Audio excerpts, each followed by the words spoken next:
Hey everyone, and welcome back to another video in which I'm going to be discussing Mystic Timbers and the update on construction, what's in the shed, and the ride layout.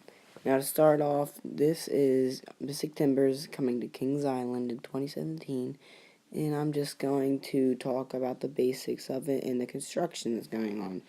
So at the moment in construction, they have the entire track structure up, and they have not put the actual rails on the ride yet, but they are on site.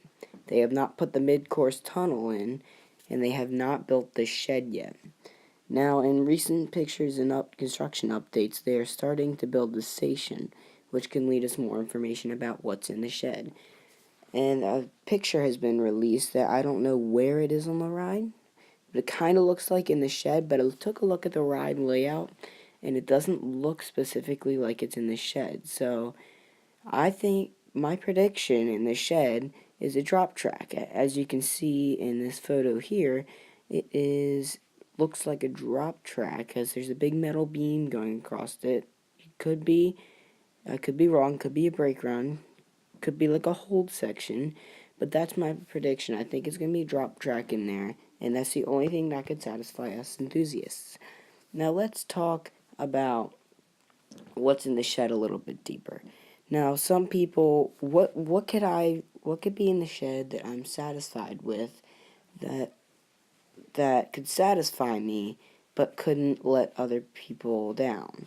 I mean, the worst thing you're probably going to see is a bunch of stage lights in there, because they're hyping it up, and it makes me think that there's something amazing in there, but it's just a shed. Like, there's not much you can do.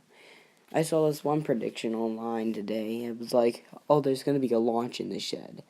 Are you kidding me? It is a small little shed.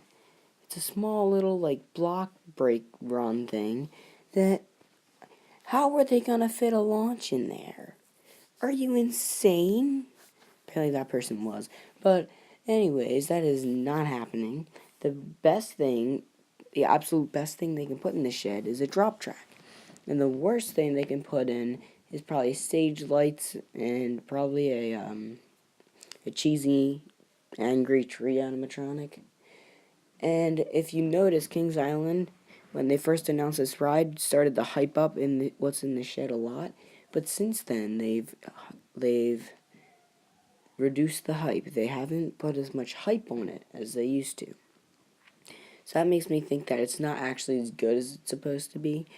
But, yeah. And I'm going to talk one last thing about the ride layout and what you can expect from this.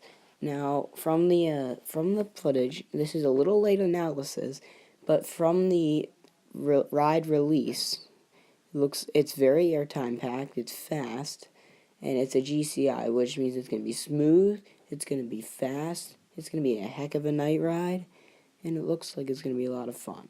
So, quick recap on the ride. What you do, you go through a little turn, you go up the lift hill, make a curving drop, go make a bank turn left over the lift hill, maybe not left, but you go bank over the lift hill, and then you go through a section of airtime hills and double downs and crazy stuff, and then you hit a 180-degree turn into a mid-course tunnel, then go through more airtime, and then hit the brake run, go through the shed, and you're back in the station. So, one thing that just crossed my mind right now is something that might be in the shed. I think they might do something like Flight of Fear, where, like, oh, they disappeared. Like, as in, there's a different loading station than an unloading station, so you kind of get off in the shed. Because if you look at the picture of the shed, there's multiple buildings, kind of. So, it very well could be that. Anyways, that's a quick analysis, a quick construction update, and a kind of just general update of Kings Island's Mystic Timbers. I'll hope to see you guys in the next video, and see you guys later. Bye-bye.